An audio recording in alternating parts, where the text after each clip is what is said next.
स्वागत है आपके अपने YouTube चैनल पढ़ाई की पोथी में। साथियों, उम्मीद करती हूँ कि आप सभी स्वस्थ होंगे, मस्त होंगे, बेहतर होंगे और निरंतर अपनी तैयारी के माध्यम से सफलता का मार्ग प्रशस्त कर रहे होंगे। तो फ्रेंड्स, आप किसी भी एग्ज़ाम की तैयारी कर रहे हो जो कि टीचिंग से रिलेटेड है, इनफैक्ट आप किसी कम्पिटेटिव एग्ज़ाम की तैयारी कर रहे हो वहाँ जनरल नॉलेज के रूप में, तो दोनों ही पोर्शन में आपको जो पर्यावरण अध्ययन के क्वेश्चन है वो बहुत ही ज़्यादा हेल्पफुल होने वाले हैं। तो प्लीज़ वीडियो को बिना स्किप किए अंत तक ज़रूर देखिएगा और अगर आप चैनल पर नए हैं तो फटाफट से इसे सब्सक्राइब कर लीजिए, बेल आइकन को प्रेस कर लीजिए ताकि आगे आने वाली वीडियो की सभी नोटिफिकेशन आप तक पहुंच सके। स्पेशली ये जो सीरीज है वह आपकी टेट, सुपर टेट और सी टेट, इसके साथ साथ अन्य टीचिंग एग्जाम को ध्यान में रखते हुए चलाई जा रही है। तो आज का पहला प्रश्न है कि जंतु जगत के जनक कौन है।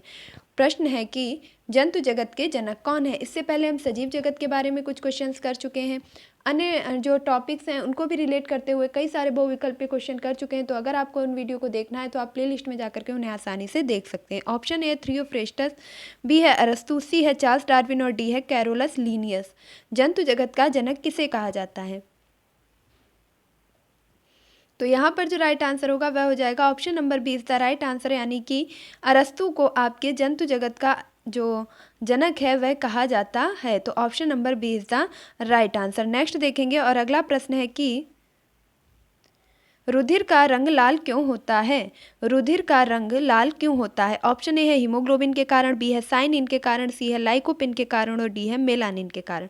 तो मेलानिन के कारण तो हमारी त्वचा का रंग निर्धारित होता है कि हमारी त्वचा का रंग कैसा होगा। तो त्वचा के रंग के लिए उत्तरदायी होता है मेलानिन। जबकि टमाटर में आपके कौन सा पाया जाता है? तो लाइकोपिन आपका टमाटर में पाया जाता है। कौन सा वर्णक पाया जाता है? तो लाइकोपिन आपका टमाटर में पाया जाता है। और अगर हम हीमोग्लोबिन की बात करें तो option number A is the आपका राइट आंसर हो जाएगा कि हीमोग्लोबिन के कारण ही रक्त का जो रंग है वह लाल, यानी कि रुधिर जो है लाल हो जाता है। इसके साथ साथ अगर आपसे यह भी पूछ लिया जाए कि हीमोग्लोबिन में कौन सी धातु पाई जाती है, तो आप याद रखेंगे कि हीमोग्लोबिन में आपके लौह धातु पाई जाती है। अगला प्रश्न देखेंगे और नेक्स्ट है कि मनुष्य के हृदय में कितने भाग होते हैं। देखिए, आपके पर्यावरण के अंतर्गत मानव जीवन से संबंधित भी चीज़ें पूछी जाती हैं। जैसे आपका टॉपिक हो गया प्रकृति व पोषण, पोषण व पर्यावरण, तो पर्यावरण, जगत, जीव जंतु, तो ये सभी आपके उसके अंतर्गत समाहित हो जाते हैं। तो कुछ बायो के क्वेश्चन भी आपके पर्यावरण में देखने को मिलते हैं। प्रश्न नंबर 3 कह रहा है कि मनुष्य के हृदय में कितने भाग होते हैं। ऑप्शन ए है 2, बी है 3, सी है 4, डी है 5। तो यहाँ पर जो राइट आंसर होगा वह हो जाएगा मनुष्य का हृदय 4 कोष्ठीय होता है। मनुष्य का हृदय जो होता है वह 4 कोष्ठीय होता है। मनुष्य के हृदय में 4 भाग पाए जाते हैं। तो अगला क्वेश्चन देखेंगे और नेक्स्ट क्वेश्चन है आप सभी के सामने स्क्रीन पर कि निम्नलिखित में से किस कारण दिल की धड़कन बढ़ जाती है। निम्नलिखित में से किसके कारण जो दिल की धड़कन है वह बढ़ जाती है। ऑप्शन ए है डरने के कारण, बी है खुशी के कारण, सी है दौड़ने के कारण और डी है सभी के कारण। तो देखिए, जब हम बहुत ज़्यादा डर जाते हैं तो भी हमारे हृदय की जो धड़कन है वह तेज तेज धड़कने लगता है हमारा दिल, और इसके साथ साथ जब हम बहुत ज़्यादा खुशी होते हैं तो भी हमारा दिल धड़कता है। और अगर हम तेज़ी से दौड़ते हैं, भागते हैं, वर्कआउट करते हैं तो भी हमारी जो हृदय गति है वह बढ़ जाती है। तो option number D is the right answer, यानी कि इन सभी के कारण हमारे हृदय की गति है जो वह बढ़ जाती है। अगला देखेंगे, हृदय का कार्य है। हृदय का कार्य है। ऑप्शन ए है खून को साफ करना, बी है खून को विभिन्न रंग देना, सी है खून को पंप करना और डी है अपशिष्ट पदार्थों को बाहर निकालना। तो जो हमारा हृदय है उसका कार्य ही क्या है, वह हमारे शरीर में क्यों बना हुआ है, वह क्या कार्य कर रहा है। तो यहाँ पर जो राइट आंसर होगा वह हो जाएगा option number C is the right answer, यानी कि खून को पंप करना। पंप करने से मतलब है हमारी पूरी बॉडी में ब्लड को पहुँचाने का कार्य कौन कर रहा है, वह कर रहा है हृदय। तो option number C is the right answer. Next देखेंगे और अगला प्रश्न आप सभी के सामने स्क्रीन पर है कि आपको कुछ कथन दिए गए हैं जिनमें आपको सत्य कथन की पहचान करनी है। ऑप्शन ए है रुधिर अपशिष्ट पदार्थों को उत्सर्जन अंगों तक पहुंचाता है। ऑप्शन बी है परिसंचरण तंत्र की खोज विलियम हार्वे ने की थी। ऑप्शन सी है कॉकरोच, केकड़े जैसे जीवों का खून लाल होता है। ऑप्शन डी है सिराओं में ऑक्सीजन वाला रक्त पाया जाता है। तो अब आपके सामने जो इसको एलिमिनेट करने के लिए कुछ ऑप्शंस दिए गए वह है ऑप्शन ए 1 व 2 सही है, बी है 3 व 4 सही है, सी है 1 2 4 सही है, डी है 1 2 3 4 सभी सही हैं। तो आप फटाफट से अपने सही उत्तर का चयन करेंगे कि यहाँ पर हृदय से संबंधित और रक्त से संबंधित किन किन बातों को सत्य कहा गया है। फिलहाल जो आपका यहाँ पर उत्तर बिल्कुल सही सही बन रहा है, वह है option number A is the right answer, यानी कि 1 और 2 सही हैं। अब हम देखेंगे कि पहले में क्या कहा गया है कि जो रुधिर है वह अपशिष्ट पदार्थों को उत्सर्जन अंगों तक पहुंचाता है, यानी जो रुधिर है वह रक्त के जो भी अपशिष्ट पदार्थ हैं उन्हें उत्सर्जन अंगों तक इसलिए पहुंचाता है ताकि वे उत्सर्जित होकर के हमारी बॉडी से रिलीव हो सकें। बी है कि रक्त परिसंचरण तंत्र की खोज किसके द्वारा की गई है, तो विलियम हार्वे के द्वारा रक्त परिसंचरण तंत्र की खोज की गई है। तो इस प्रकार आपके दोनों ऑप्शन सही हो जाएंगे, तो ऑप्शन नंबर 1 और 2 सही है, तो A is the right answer. Next देखेंगे और अगला प्रश्न है स्क्रीन पर कि निम्नलिखित रक्त समूहों में कौन सार्वभौमिक प्राप्त करता है। प्राप्तकर्ता की बात की जा रही है, प्राप्तकर्ता की बात की जा रही है कि कौन जो है रक्त प्राप्त करता है। ऑप्शन ए है ओ, बी है ए, सी है ए बी और डी है बी। तो कौन सा रक्त समूह है जो सामूहिक रूप से या सार्वभौमिक रूप से प्राप्तकर्ता की श्रेणी में आता है। तो यहाँ पर जो आपका राइट आंसर होगा वह हो जाएगा option number C is the right answer, यानी कि जो आपका रक्त समूह ए बी है इसे हम प्राप्तकर्ता कहते हैं। और डोनर यदि पूछ लिया जाए कि देने वाला किसे कहते हैं, तो आपका राइट आंसर होगा ओ। तो फिलहाल यहाँ पर जो राइट आंसर बनेगा वह हो जाएगा option number C is the right answer. Next देखेंगे और अगला प्रश्न है कि मनुष्य के कितने गुर्दे होते हैं। मनुष्य के कितने गुर्दे होते हैं। ऑप्शन ए है 1, बी है 2, सी है 3, डी है 1 भी नहीं। तो ये तो हम सभी जानते होंगे कि हमारे शरीर में कितने गुर्दे पाए जाते हैं, तो यहाँ पर जो राइट आंसर होगा वह हो जाएगा option number B is the right answer, यानी कि 2 गुर्दे पाए जाते हैं। नेक्स्ट देखेंगे अगला प्रश्न है फेफड़ों से क्या चीज़ बाहर निकली है। फेफड़ों से क्या चीज़ बाहर निकलती है। ऑप्शन ए है ऑक्सीजन, बी है यूरिया, सी है पसीना, डी है कार्बन डाइऑक्साइड। तो फेफड़े के द्वारा हम किस चीज़ को बाहर उत्सर्जित करते हैं।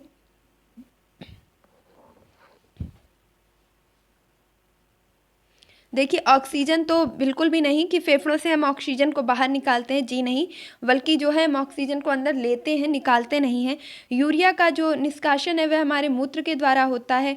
पसीना हमारी जो सभी छिद्र हैं शरीर के उनसे निकलता है। और ऑप्शन नंबर डी की बात की जाए तो CO2 को बाहर निकालने का काम हमारे फेफड़े करते हैं। तो option number D is the right answer. Next देखेंगे और अगला प्रश्न है कि देखिए क्वेश्चन नंबर 9 का आपका आंसर जो था वह गलत दिया गया था, तो आप बिल्कुल भी माइंड नहीं करेंगे, यहाँ पर आपका डी ही राइट हो जाएगा। अगला प्रश्न देखेंगे और नेक्स्ट क्वेश्चन है कि अपचित भोजन कहाँ इकट्ठा होता है। अपचित भोजन कहाँ इकट्ठा होता है, मीन्स जो आपका भोजन ऐसा है जो पचा नहीं है, डाइजेस्ट नहीं हुआ है, वह कहाँ पर इकट्ठा होगा। तो यहाँ पर आपके सामने ऑप्शन दिए गए हैं। ऑप्शन ए है लीवर में, बी है मलाशय में, सी है गुर्दों में और डी है इन सभी में।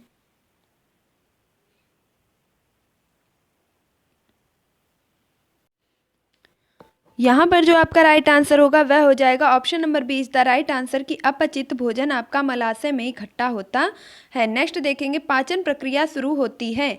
पाचन की जो प्रक्रिया है वह कहाँ से शुरू होती है। ऑप्शन ए है मुंह से, बी है आमाशय से, सी है क्षुद्रांत से, सी है बृहद्रांत से।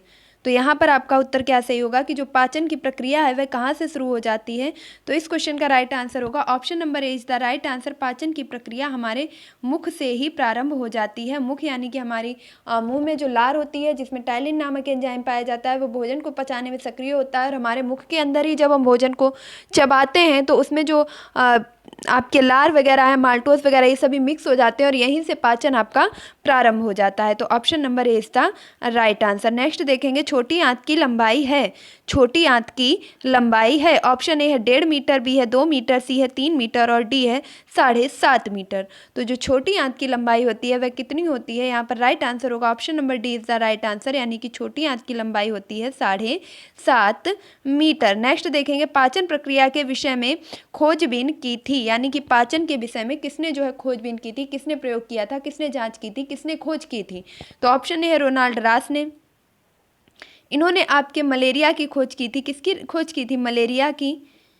नेक्स्ट है विलियम बोमेंट ने, सी है एडवर्ड जेनर ने और डी है लुई पाश्चर ने। तो पाश्चर जी ने पाश्चरीकरण की खोज की थी। पाश्चर जी ने पाश्चरीकरण की खोज की थी। और यहाँ पर जो आपका राइट आंसर होगा, यहाँ पर राइट आंसर हो जाएगा option number B is the right answer, यानी कि विलियम वोमेंट के द्वारा आपके पाचन प्रक्रिया की खोजबीन की गई थी। Option number B is the right answer. Next देखेंगे जिस प्रक्रिया के द्वारा अवशोषित भोजन रक्त जिस प्रक्रिया के द्वारा अवशोषित भोजन के पदार्थ रक्त के द्वारा शरीर के विभिन्न अंगों में पहुंचते हैं उसे कहते हैं, यानी जो हमने भोजन किया है वह आपका पच जाता है तो उसे अवशोषित होकर के हमारे प्रत्येक अंगों तक कौन पहुंचाता है, जो कि रक्त में परिवर्तित होता है, तो उसे कौन पहुंचाता है? ऑप्शन ए है पाचन, बी है स्वांगीकरण ये क्रिया होती है, या आपका सी है अवशोषण होता है, या डी है निष्कासन होता है। तो यहाँ पर आपका राइट आंसर क्या होगा? तो यहाँ पर राइट आंसर होगा option number D is the right answer. इसे निष्कासन की प्रक्रिया कहते हैं। तो सॉरी इसके जो है इसमें आपका राइट आंसर होगा option number B is the right answer, यानी कि इसे स्वांगीकरण की प्रक्रिया कहते हैं। अगला देखेंगे और नेक्स्ट क्वेश्चन है दूध के दांत कितने होते हैं? दूध के दांत कितने होते हैं? तो हमारे जीवन काल में जो दांत हैं वह 2 बार निकलते हैं, ये सभी लोग जानते हैं। जिसमें जो दूध के दांत होते हैं उनकी संख्या कितनी होती है? ऑप्शन ए है 10, बी है 15, सी है 20, डी है 32। तो यहाँ पर जो राइट आंसर होगा वह हो जाएगा option number C is the right answer, यानी कि दूध के दांतों की संख्या 20 होती है और इन्हें ही हम अस्थायी दांत भी कहते हैं। क्या कहते हैं? अस्थायी दांत भी कहते हैं, यानी कि मनुष्य के जीवन में 2 बार दांत निकलते हैं, एक बार स्थायी और एक बार अस्थायी। तो अस्थायी दांत हमारे दूध के दांत होते हैं जिनकी संख्या 20 होती है, और इनके जो है टूटने के बाद में जो हमारे स्थायी दांत आते हैं तो उनकी कुल मिलाकर के संख्या 32 होती है।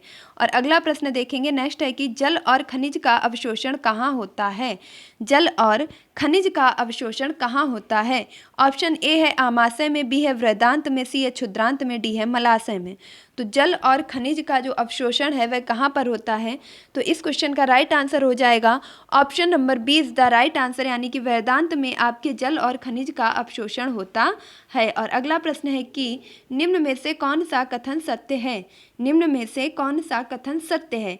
ऑप्शन है जब डायफ्राम नीचे की ओर जाता है तब फेफड़ों में से कार्बन डाइऑक्साइड गैस बाहर निकलती है, क्या ये बात सही है? या ऑप्शन बी है जब डायफ्राम अपनी जगह आ जाता है तब फेफड़ों में ऑक्सीजन गैस भर जाती है, क्या ये बात सही है?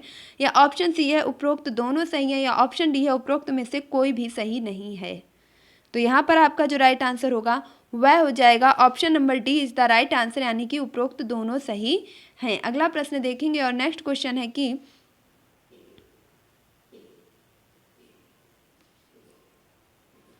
निम्न कथनों पर विचार कीजिए। छोटी आंत में कार्बोहाइड्रेट, वसा और प्रोटीन का पाचन होता है। लीवर अमीनो एसिड और अमोनिया को यूरिया में बदलता है।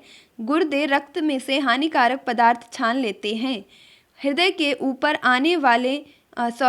के ऊपर वाले दोनों भाग अलिंद कहलाते हैं और नीचे वाले दोनों भाग निलय कहलाते हैं।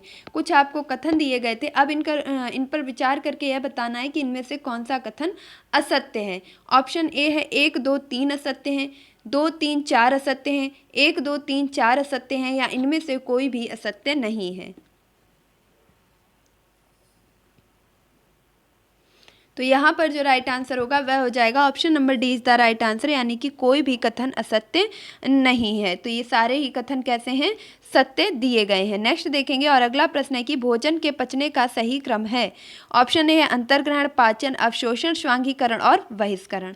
ऑप्शन बी है सबसे पहले पाचन होता है, फिर अवशोषण होता है, फिर स्वांगीकरण होता है, फिर बहिष्करण होता है, फिर अंतर ग्रहण होता है। स्वांगीकरण का अर्थ क्या है? पचे हुए भोजन से जो आपके रक्त में जब वह परिवर्तित हो जाएगा तो उन पोषक तत्वों को शरीर के विभिन्न अंगों तक पहुंचाने की प्रक्रिया को क्या कहेंगे? स्वांगीकरण। नेक्स्ट अवशोषण होता है, फिर पाचन होता है, फिर बहिष्करण होता है, फिर स्वांगीकरण होता है और फिर अंतर्ग्रहण होता है। और अगला है आपका सबसे पहले अंतर्ग्रहण होता है, फिर पाचन होता है, फिर स्वांगीकरण होता है, फिर अवशोषण और बहिष्करण होता है। तो इनमें जो पचने का सही क्रम है वह कौन सा दिया गया है?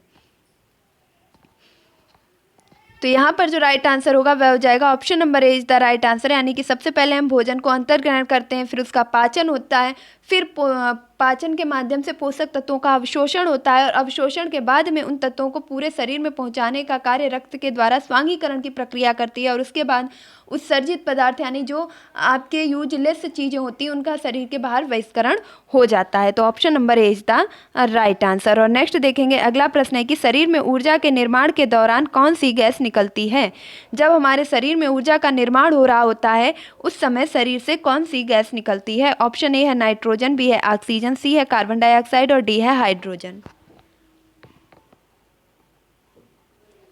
तो जब हमारे शरीर में ऊर्जा का निर्माण हो रहा होता है उस समय हमारे शरीर से जो गैस निकलती वह है CO2 यानी कि carbon dioxide. Option number C is the right answer. Next देखेंगे और अगला प्रश्न है कि पृथ्वी के ऊपर पाए जाने वाला सबसे बड़ा जानवर कौन सा है। पृथ्वी के ऊपर पाए जाने वाला सबसे बड़ा जानवर कौन सा है। ऑप्शन ए है शेर, बी है हाथी, सी है गैंडा, डी है जिराफ। तो जिराफ तो पहली बात इसकी प्रजाति ही आपकी जो है लुप्त हो चुकी है। और इसके बाद अगर बात की जाए कि सबसे बड़ा जानवर कौन है तो धरती पर जो सबसे बड़ा जानवर है वह है आपका हाथी। तो option number B is the right answer. अगला क्वेश्चन देखेंगे और नेक्स्ट है कि निम्नलिखित में से कौन सी समानता शेर और बाघ में पाई जाती है। ऐसी कौन सी इक्वलिटी है, समानता है जो बाघ में भी पाई जाती है और शेर में भी पाई जाती है। ऑप्शन ए दोनों की दृष्टि मनुष्य से 6 गुना ज़्यादा होती है। ऑप्शन बी है दोनों अंधेरे में अपनी पूंछों की सहायता से शिकार का पता लगा लेते हैं। ऑप्शन सी है दोनों की दहाड़ बहुत दूर तक सुनाई देती है और ऑप्शन डी है उपरोक्त सभी। तो यहाँ पर जो राइट आंसर होगा वह हो जाएगा option number D is the right answer, यानी कि शेर और बाघ में ये सभी समानताएं पाई जाती हैं, लेकिन यहाँ पर आपके पूंछ की जगह पर क्या हो जाएगा, मूंछ हो जाएगा। यानी कि जो शेर होता है वह अपनी मूंछ की हिलने से और अपने मूंछ की सहायता से क्या करता है, शिकार का पता लगा लेता है और इन दोनों की ही दहाड़ बहुत दूर तक जाती है और ये मनुष्य से 6 गुना जो है दूर की चीज को स्पष्ट रूप से देख पाते हैं। तो option number D is the right answer. अगला देखेंगे और अगला है कि गैंडे की चमड़ी कितनी मोटी होती है। गैंडे की जो चमड़ी है, त्वचा है, वह कितनी मोटी होती है। ऑप्शन ए है, सॉरी आपको यहाँ पर आंसर दिख ही गया होगा और इसका आंसर आपके सामने है कि 1.5 सेंटीमीटर यानी कि 1.5 सेंटीमीटर मोटाई की आपकी गैंडे की त्वचा पाई जाती है। और अगला प्रश्न है कि निम्नलिखित में से कौन सा जानवर पहले अपने एक तरफ के दोनों पैर आगे बढ़ाता है और फिर दूसरी तरफ के दोनों पैर आगे बढ़ाता है। यानी ऐसा कौन सा जानवर है जो पहले एक तरफ के दोनों पैर बढ़ाएगा उसके बाद दूसरे तरफ के दोनों पैर आगे बढ़ाएगा। तो ऐसा कौन सा जानवर है। ऑप्शन ए है शेर, बी है बाघ, सी है जिराफ, डी है हाथी।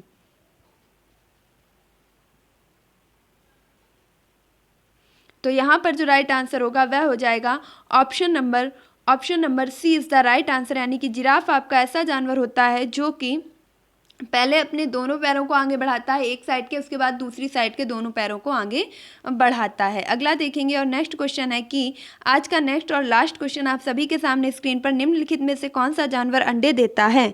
कौन सा ऐसा जानवर है जो कि अंडे देता है। ऑप्शन ए है व्हेल, बी है पेंगुइन, सी है डॉल्फिन, डी है स्लॉथ। तो स्लॉथ तो आपका 17 घंटे सोने के लिए बहुत ही ज़्यादा मशहूर है। ये बहुत ही आलसी प्राणी होता है। इसके साथ साथ ये अपने पूरे जीवन काल में मात्र 7 से 8 पेड़ों पर ही अपना पूरा जीवन व्यतीत कर देता है और जिस पेड़ पर रहता है उसी पेड़ के सारे पत्ते खा लेता है।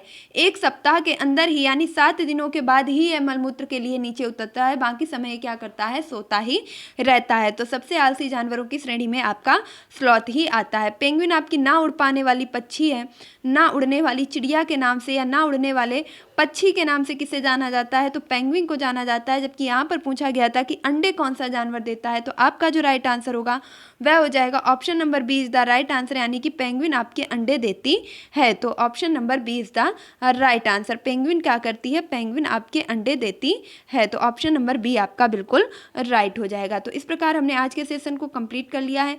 आज हमने जो है 25 क्वेश्चन अपने कंप्लीट किए हैं। आई होप कि आपको वीडियो जरूर पसंद आया होगा, अपनी परीक्षा की दृष्टि से हेल्पफुल लगा होगा। तो अगर आपको ये वीडियो थोड़ा सा भी पसंद आया तो प्लीज़ इसे लाइक कीजिएगा।